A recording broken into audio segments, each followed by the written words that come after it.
tubahaye ikaze nk'uko twabasezeranije tugiye kongera gukora ikiganiro ariko noneho ntago ari nk'icy'ubushize ahubwo uyu munsi tugiye kwiga. Turabasaba kugira ngo mwigire hafi abantu bose batazi uko bakora tofu bigire hino.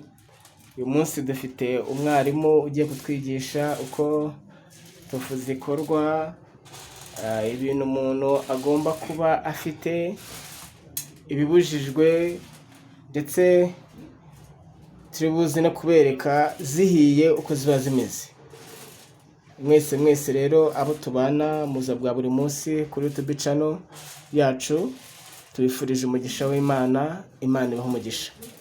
Reka duhe ikaze uyu mubyeyi muri kureba kuri kamera, abanze atwibwire, aratubwira amazina ye kandi aranatubwira ibyangombwa bikenerwa nk'uko mugiye kugenda mubibona. Tuguhaye ikaze mubyeyi, Imana iguhe umugisha.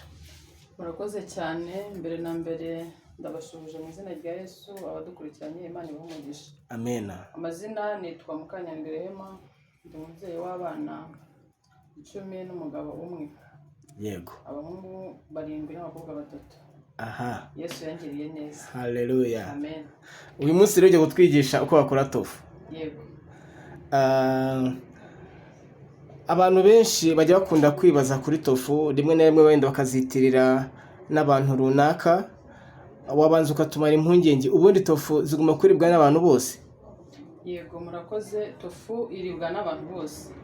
Tofu nta muntu ibujijwe, usibye imyumvire abantu bari bafite mbere iterambere ritaraza, bavuga ngo ni inyama z'abadive. Ariko tuvugana mu cyerekezo tugezemo, tofu ni ingenzi ku buzima bwa muntu. Uwo ari we wese, yaba umudivantiste ataba umudivantiste, buri muntu uwo ari we wese, tofu ni ingenzi kuri we. Tofu rero uburyo itegurwa, tofu iva muri soya. Soya tuyikura ku isoko, tukayizana mu rugo, tukayitoranya, twamara kuyitoranya tukayironga.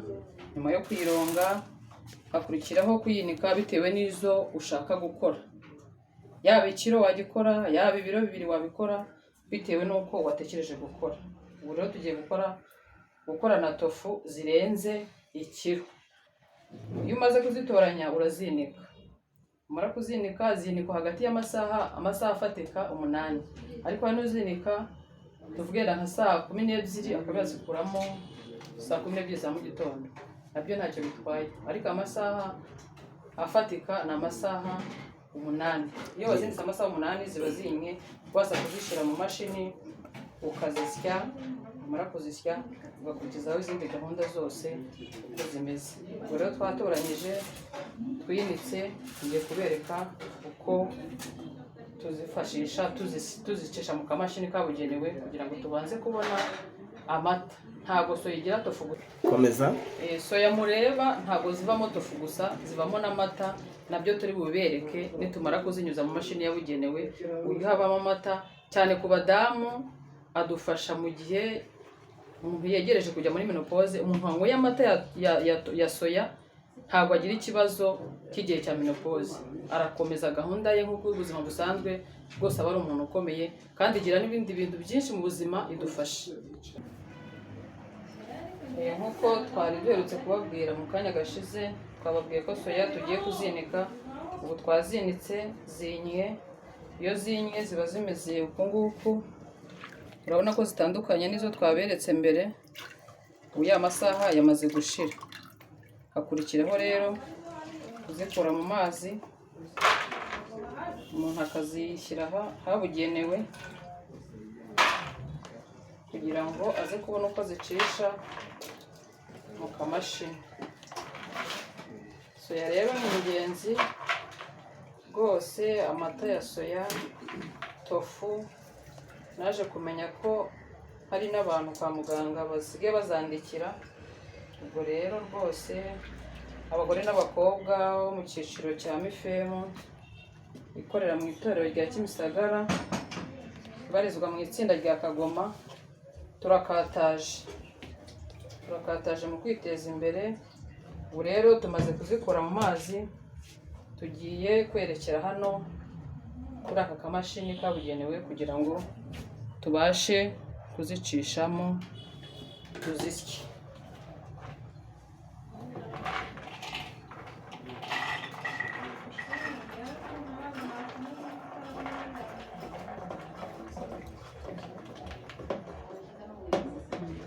Tumaze kuzishyiramo, ntago ziri zonyine zabasha kunoga, turashyiramo amazi kugira ngo akamashini kabashe kuzikaraga neza zinoge. Ubu rero twagiye.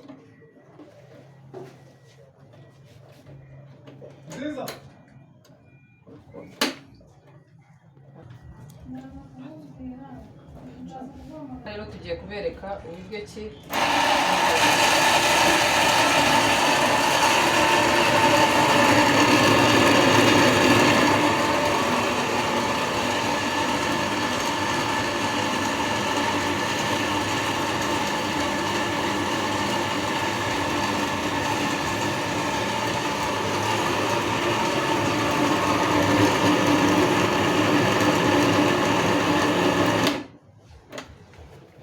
bimaze kunoga. Ubwo tugiye gukurikiza ko iyindi gahunda ikurikiyeho.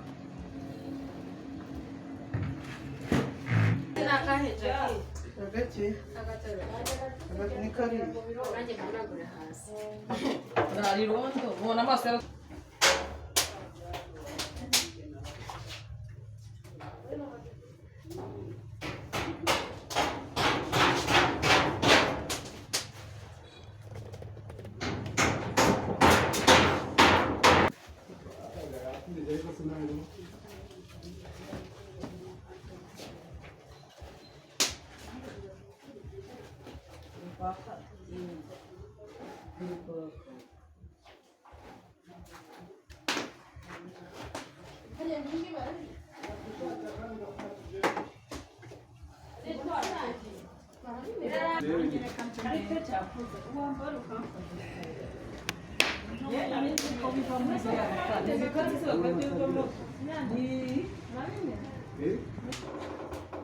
murakoze cyane. Mu kanya duherukana twari dufite akamashini kari gusya, ubu twamaze gusya, twanavanze, tugiye gushyira mu kamashini gatandukanya amata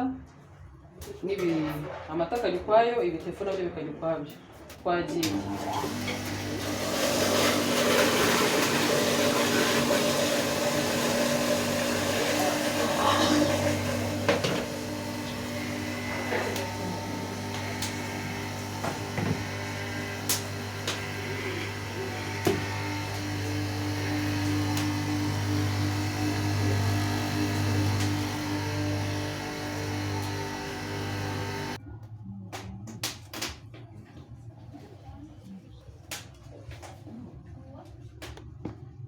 amasomo ari impande zose.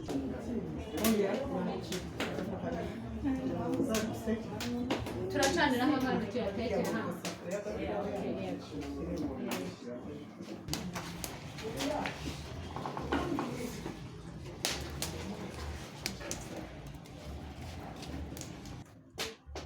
Murakoze cyane. Duherukana mu kanya twari turimo dukamura amata, ngaya twamaze gukamura. Imashini ngira ngo mwayibonyeho. Tugiye kuyateka kugira ngo tubone amata yo kunywa, tubone na tofu. Aha twamaze gucana, ariko mu buryo bwo kwirinda ko yashirira ntabwo turekeraho. Amata uyateka urimo unakoroga kugira ngo adashirira, tofu ikazazamo akantu ko gushirira.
abana barayanga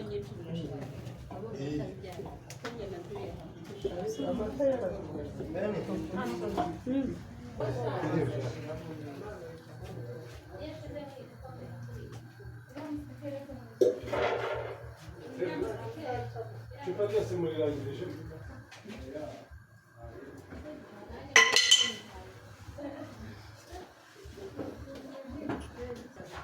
yego duherukana dutetse amata ubu yamaze gushya. Izindi gahunda umuntu yakurikizaho kuyungurura umuntu akanywa ashyizemo ubuki, gukora tofu yakomerezaho, ariko ndamara impungenge abadukurikiye bitewe n'ubushobozi bwa buri muntu. Ntabwo gukora tofu umuntu agendera ku bikoresho runaka umuntu afite. Iby'ibanze bya tofu nabiberetse hano. Mu guteka ushobora guteka ukoresheje imbabura, ushobora guteka ukoresheje inkwi nazo zihuta cyane ku bantu bubatse n'amashyiga ya kijyambere. Ukoresha inkwi bikihuta cyane, bishya vuba. Ni nabyo nkora mu buzima busanzwe. Ubu twakoreye mu gikoni cyaho Kagoma twigira, dukorera mu buzima busanzwe. Njyewe by'umwihariko niwo kazi kantunze, niwo mwuga nkora buri munsi ku manywa nimugoroba. Bivuze ngo uwakenera tofu yangeraho Huye Kimisagara, umurenge wa Kimisagara, mu kagari ka Katabaro, mu mudugudu wa Kishinge. Nimero za telefone nkoresha ni amata yahiye ngo kugira ngo tofu iboneke. Nkaba afite vinegere, iyi vinegere murayibona ushyiramo. Waba udafite vinegere ugakoresha n'indimu nabyo birashoboka. Ubu hano tugiye gushyiramo vinegere, ushyiramo gake bitewe n'amata watetse uko angana.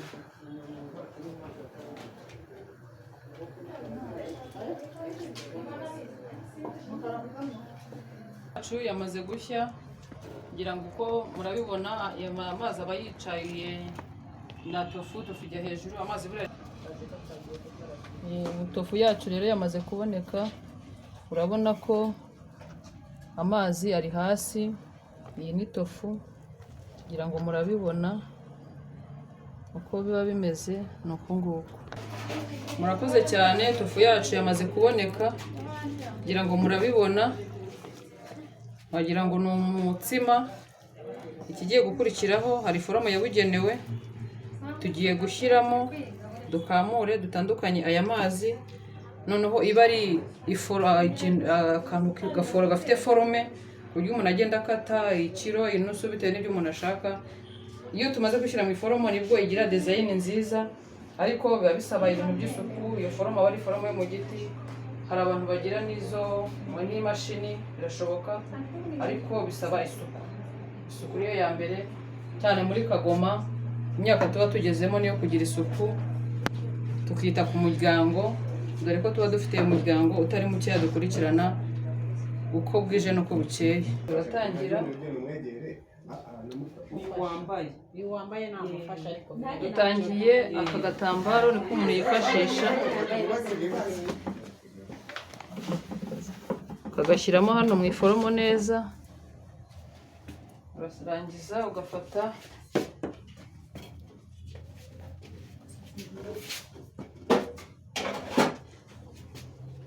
ikirushe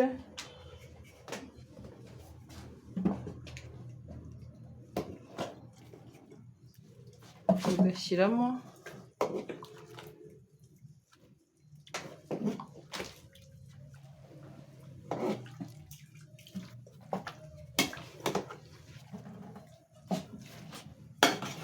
ukajya utsindagira neza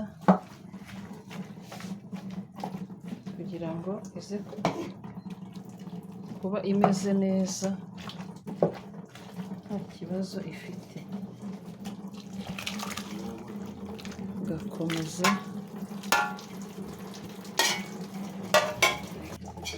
urabona ko ya foromo yacu dushyizemo tofu, urabona ko yuzuye, isohokamo hano mu kanya turabereka ukuntu isohokamo hano imeze. Ni ibintu byiza nashishikariza buri muntu wese, cyane ababyeyi. Nta mubyeyi waba uzi gukora ibi bintu ngo yicwe n'inzara.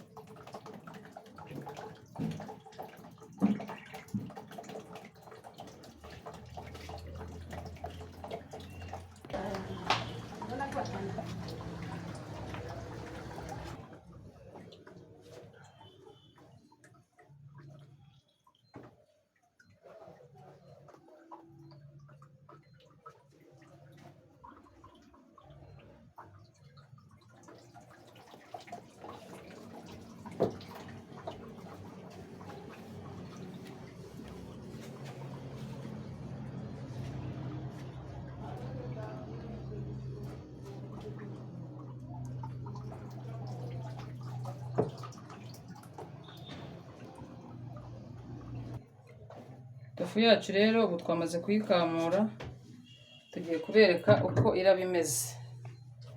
Murabibona ko ari ibintu biba bifite isuku. Ubu tofu ngiyi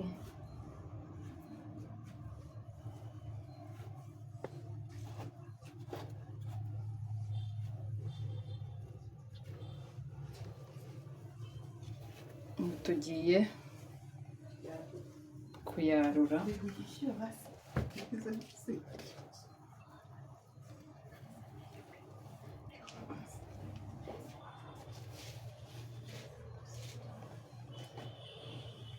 Ngiyo tofu yacu twari turi gukora uko imeze.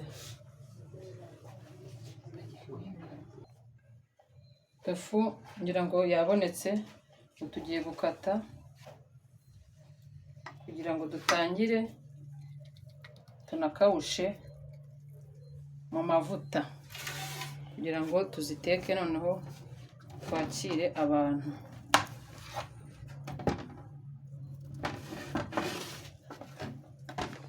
Ugenda ukata bitewe n'izo ushaka gukata uko zingana. Mu kanya tugiye gushyira mu mavuta tuzikawushe, dukore ibirungo byazo, ubundi tubereke uko gahunda imeze.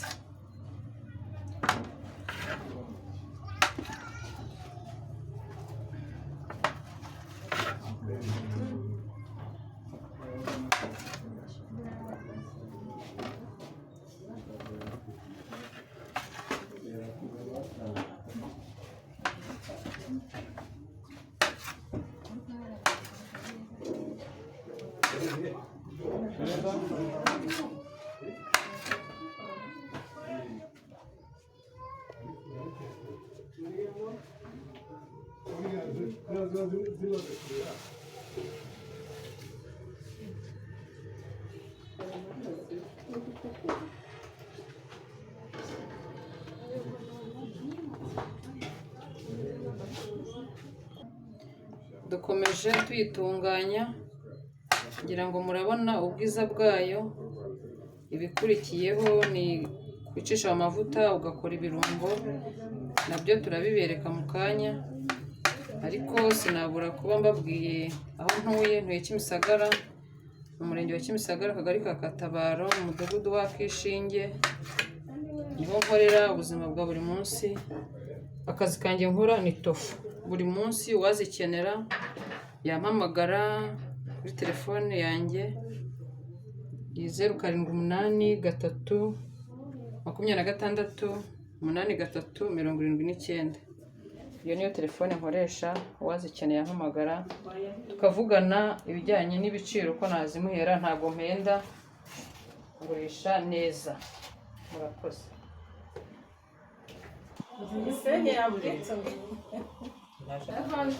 Okay, nkuko twabasezeranije ko tugiye kubereka uko tofu bayiteka, mwamaze kubona uko bayikora kuva mu ntangiriro ikiri soya, tubereka uko bayikamura, tubereka uko bayiteka, tubereka uko bayikamura iyo imaze gushya, twaberetse ukuntu bayikata. Ubu ngubu tugiye guteka.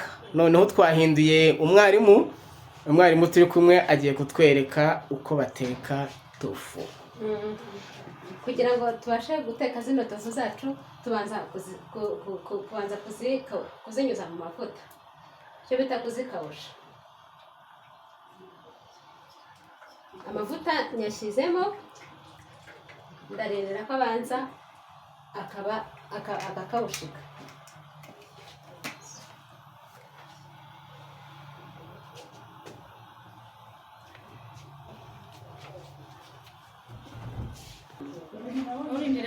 Amavuta yacu twayashyizemo, turindira ko ashya.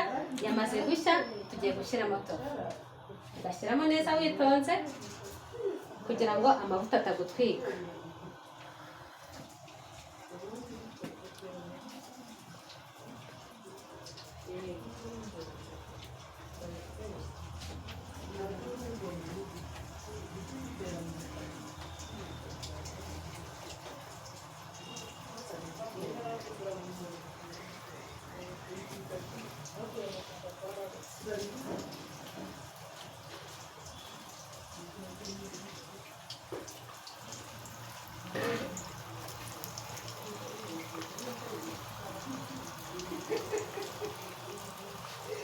Izi ngizi zirahagije.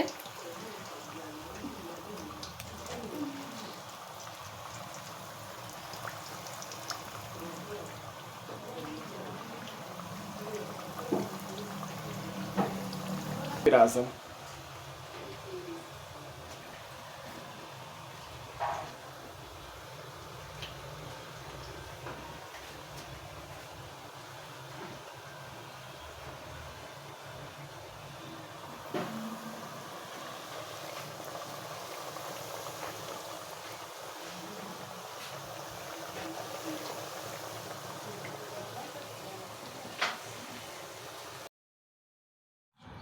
Turakomeje gahunda yacu yo guteka tofu. Uhereye kare tubereka ibijyanye no gukora tofu no kuyiteka no kuyikora. Ubu ngubu noneho ikigezweho ni ibikorwa bigendaho kugira ngo igere igihe igera ku meza abantu babashe kuyirya. Rero turi kumwe n'undi mutetsi agiye kutubwira ibirungo turi kureba umumaro wabyo, kandi aradusobanurira icyo bimara guteka kwacu tofu kugira ngo byose bikomeze kugenda neza, kandi ababasha kudukurikirana babashe kumenya ko tofu ari ibyo kurya byiza buri muntu wese akwiriye gushishikarira gukoresha. Tofu inshuro nyinshi biba byiza iyo isimbuye inyama, kuko inyama zisanzwe wenda tuzagira igihe cyo kuzivugaho, hari ibyo usanga wenda zaratakaje, ariko tofu iyo uyikoresheje bibasha kugenda neza. Yego, turi kumwe n'ugiye kudusobanurira ibigiye gukurikiraho. Murakoze, nitwiragiye Jacqueline. Hanyuma nk'uko twamaze mu kanya kubireba, twavuze ko tugiye gukawusha tofu. Hanyuma rero tofu iyo umaze kuzikawusha utunganya n'ibirungo uza gushyiramo kugira ngo zize kuryoha kandi zibe zimeze neza. Aha rero hari ibyo twateguye, hari teye, hari seleri, hari puwavuro, hari igitunguru, hari n'inyanya ndetse na sotodomu. Hanyuma rero ibi birungo byacu birogeje neza, twamaze kubyoza. Hanyuma tugiye kubikata tuze kubikoresha mu gihe turi guteka tofu. Tugiye gukata rero igitunguru,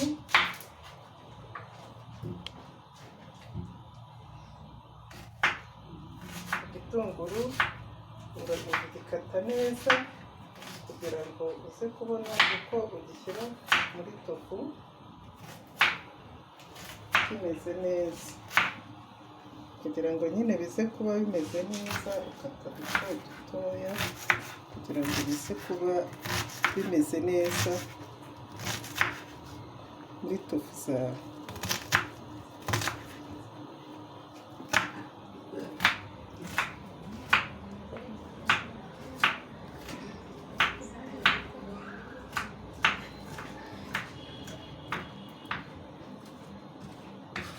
Turakomeza rero tunganye na puwavuro.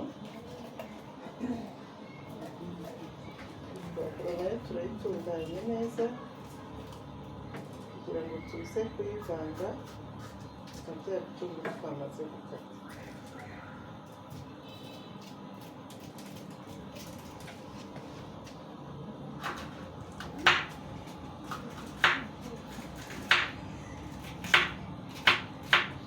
Gerageza gukata muri forume imwe kugira ngo bize kuza kuba bimeze neza.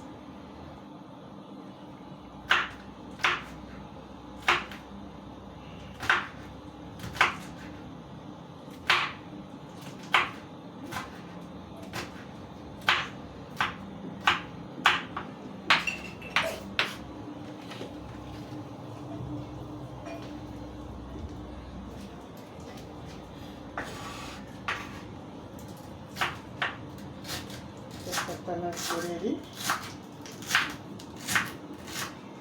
ukagenda ukata duto dutoya kugira ngo seleri zo kuza kugaragaramo ari binini.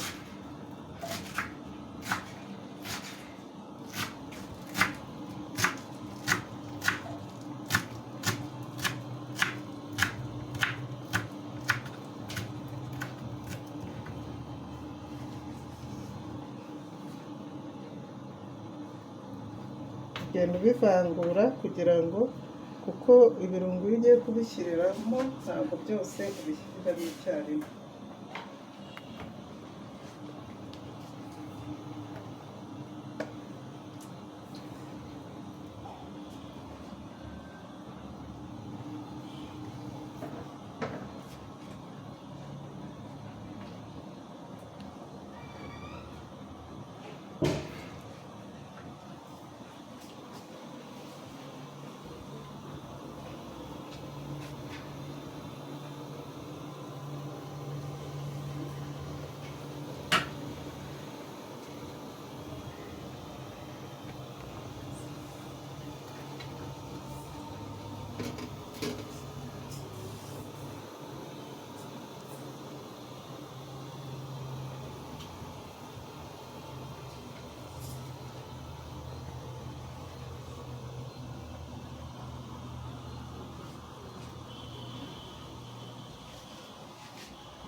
Tugatunganya n'inyanya zacu neza izo turi buze gukoresha.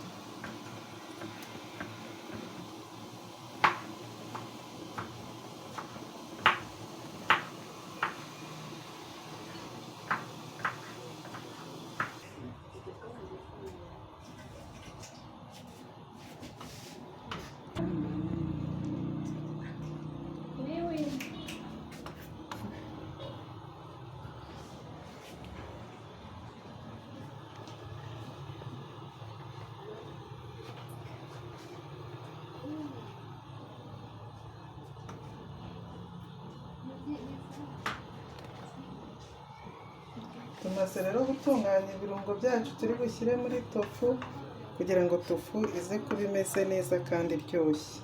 Ibirungo byacu twamaze kubitegura neza, hanyuma rero tugiye guteka tofu yacu.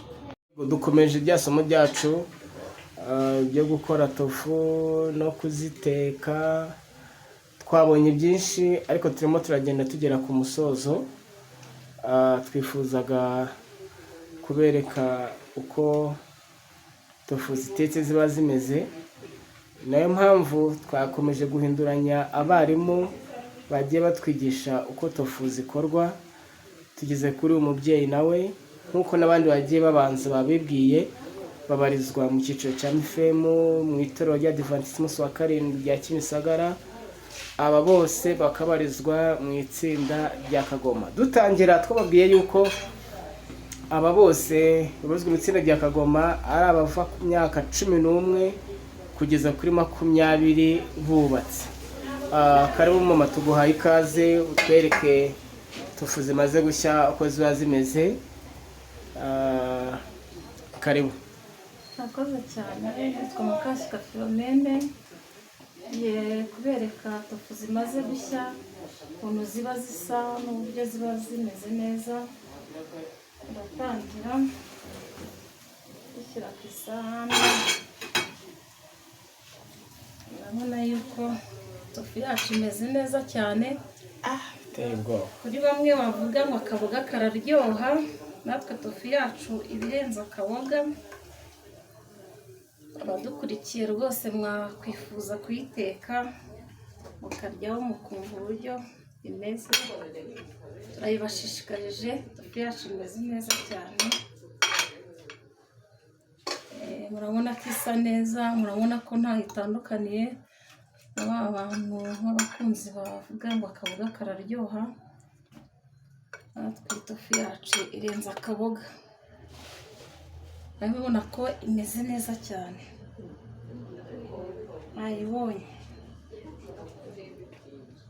Ayibonye imeze neza, iratukura. None dufashe tofu ubundi twatanze isomo ryo kuyikora, twatanze isomo ryo kuyiteka, ariko umuntu ashobora kwibaza wenda ni nk'umuntu utamenyereye, ese wenda tofu niyiteka ndayirisha ibijumba, ndayirisha ubugari, ndayirisha ibirayi se, umuntu yayiriraho se? Ubundi tofu iyo umuntu yayitetse, iyo bibaye byiza yayirisha iki? Koko tofu ni nk'ibindi biryo byose. Ushobora gutegura agafiriti, ushobora gutegura ibirayi bitogosheje ku ruhande, ushobora gutegura umuceri, ugateguraho n'agasalade, hanyuma ugafatisha, ibiryoshye cyane imeze neza.